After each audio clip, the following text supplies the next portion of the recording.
If y'all not familiar with Ball Don't Stop, Ball Don't Stop is an Instagram sports page. I was looking at it. He was showing a clip of Kobe Bryant versus the going to the NBA Finals in the 2000 NBA Western Conference Final against the Spurs. I sit back, I realize, I'm looking at the shot. It's Bruce Bowen and Tim Duncan. Kobe is demolishing Bruce Bowen and Tim Duncan. He's amusing, like he just nothing they can do with him. I go back, I looked the year previous, LeBron James was in the finals against that same Spurs team. LeBron James got swept by that Spurs team and averaged 22 a game, 35% field goal shooting. Not from three. Excuse me, field goal shooting, 35%. 20% from three. I had to go back. I thought about it. And I looked at when he in two finals against the Spurs. He won the one in 2013, thanks to Chris Bosh and rallying. Greg Popovich owed me for that. Took Tim Duncan out of the game. Chris Bosh get the rebound, rallying, run to the cone. He passed him. History. Miami won Game 7, won the championship. He averaged 25 in that series. His best final series against the Spurs is the one they lost the next year. He averaged 28 and over 50% from the field. That was his first time. But the Spurs could care less about LeBron scoring that series. That was blowing them out every game by a record margin. So I had to think to myself. I thought, guys. I said, listen, make sure y'all like this video and hit the that thumb button, please. Subscribe. Keep subscribing. Keep liking. Keep commenting. But make sure you like. LeBron, I looked at his numbers against the Spurs and why he struggled against that matchup. It's just Kobe was a different a level player than LeBron James was. Kobe was a different scorer, better scorer, better skills on the perimeter, better offensive game. It allowed him to dominate the Spurs all through his career, even when he was 22. Going against Dave Robinson and Tony, I made a video about that. Just destroying him averaging 33 against them at age 22. Kobe at age 22 was dominating the Spurs, and LeBron was getting swept by the Spurs. Forget that Kobe had shot. So let's forget that Kobe won the series. That just throw out Kobe numbers against the Spurs, and look at LeBron numbers against the Spurs in that series. It was really bad. He was awful, coming off a great Eastern Conference round.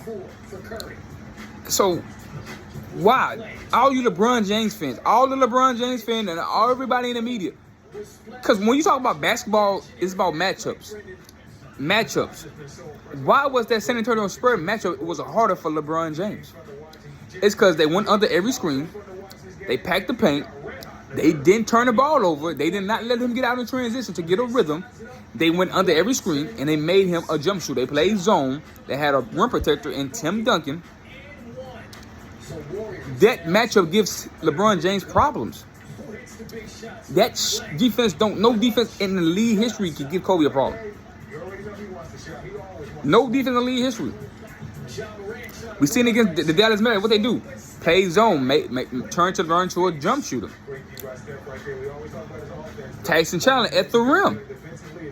These are series that LeBron James won before we eliminated the center, the rim protectors. Now it's just everybody play small ball. Your small forward is basically your center or power forward. So it's positionless basketball now. They remove the center from the game. The traditional center is gone, and LeBron James is pretty much every night the biggest guy on the floor and actually handling the ball. So the reason why Giannis is so dominant too, because Giannis can actually handle the ball. He's the biggest guy on the floor majority of the time, and he handled the ball.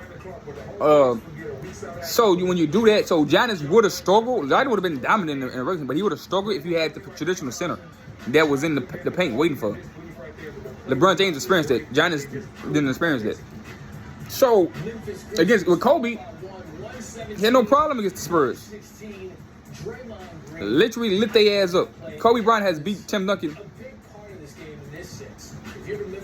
in the postseason way more. Let's go back to the 2000 when he swept them. Beat him in 04 to go to the finals when they lost to Detroit. beat him in 08. Kobe beat him 4 times.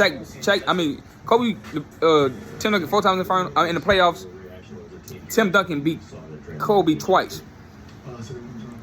He beat the Lakers twice in the playoffs. So Kobe had no problem with beating the Spurs in the playoffs.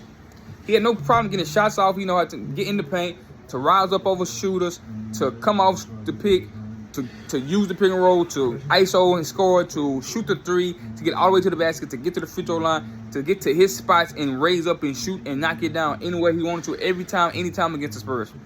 LeBron James don't have a spot on the floor he goes to. The spots on the floor he goes to, he like to shoot the 3 ball. He like to go downhill. He like to get in transition and get layups in the free throw line. That's LeBron James' favorite. He don't have a go-to move. He don't have a spot. He don't have sweet spots. He can't go to any sweet spot on the floor. And that's why he struggles to close games, because he don't have a. It's so easy to if the game is close, or if it's like, because those Spurs, them games that he got swept by, that was very close games. He couldn't close it because he couldn't make jump shots. I'm gonna keep telling you say that he could not make jump shots. It got so bad in the 2011 finals, he didn't take jump shots because he was so scared. He was like Ben Simmons before Ben Simmons. Matter of fact, yeah, that's LeBron James was Ben Simmons before Ben Simmons in 2011. Like LeBron James was Ben Simmons against the Dallas Mavericks in 2011. I just started that. Yeah, that's an absolutely great comparison. They both compare. They both very comparable to each other. Yes. And not only LeBron fan, what they gonna say? What they gonna say now? Like, can you answer these questions? Answer these questions. Why did the San Antonio Spurs go under the screen and let LeBron take wide open shots, and he still couldn't make them? He only put up 22 points a night, and he shot 35% from the field. That's number one question. The number two question I have for you guys.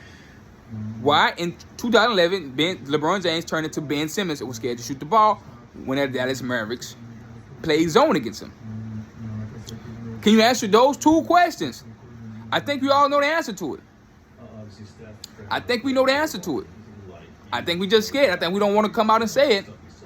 We don't want to say Kobe Bryant is a more polished basketball player than LeBron James. We don't want to say Michael Jordan is a more polished basketball player than LeBron James. We don't want to say it. We don't want to say why LeBron James struggled against that type of defense. We don't want to say it. Now remember, he lost to 2010 Boston, the same type of defense. KG and Kendrick Perkins in the paint, rim protectors. Kobe had no problem. Kobe was a volume shooter, so like LeBron was a volume shooter in 2010. Kobe was a volume shooter, averaged 28.6, 29 a game against the Boston Celtics. Why does Kobe dominate the matchups like LeBron James can't? Why did Kobe Bryant beat the 2010 Boston Celtics and LeBron didn't? Why did Kobe put up better numbers against the 2010 Boston Celtics and LeBron didn't beat them in 2010? Why did Kobe Bryant dominate the San Antonio Spurs throughout his career and LeBron James didn't? He's 1-2 in playoffs matchups against the Spurs. Tell me why he doesn't shoot 50% from the field against the Spurs. I would like these questions, you LeBron James fanboys. I would love to answer. Hey, dude, always coming on my video. Can you answer that question for me, please? Can you tell me why LeBron James, the GOAT, in y'all eyes, why did he not shoot 50% from the field against the San Antonio Spurs? Why didn't he shoot a great field goal percentage against the Spurs? Why didn't he shoot a great field goal percentage against the Dallas Mavericks? Can y'all elaborate? I'm asking questions. Please drop comments below. I'm asking questions. I don't want to talk no more. I'm asking the questions. Can y'all please explain to me why LeBron James didn't dominate the team that Kobe Bryant dominated? It's simple. It's simple. Just give me an answer. I'll be waiting. Please. Drop your comments below.